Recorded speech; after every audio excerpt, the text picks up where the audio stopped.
Hi everyone! Welcome back to my channel. Sagutin natin yung mga ilang tanong na matagal na. Gaano nga ba kabilis ang purikas?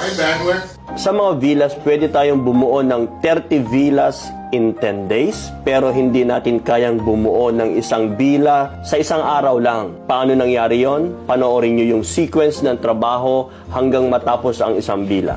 So first, mag-erect muna tayo ng mga ground floor panels.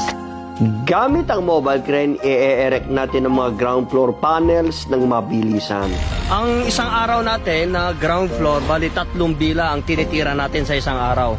Kung gaano kadami ang mga machinery, syempre nakadepende yan sa deadline kung gaano rin kadami ang itatayong bila. Next, alignment at saka yung mga connection sa panels. Dito, gumagamit kami ng dalawang method. Una, wire loop connection na may lacquer bar sa gitna at saka iga-grout.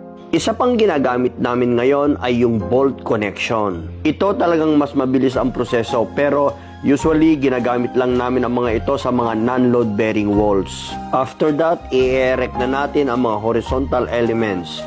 Pwedeng solid slab o kaya hollow core slab. Kasama na rin ang staircase. Pagkatapos ng hollow core, sunod ang MEP. Magkakaroon ng konting rebar at saka bubuhusan. Siyempre, wag din kalimutan yung mga dowel para sa first floor. After ng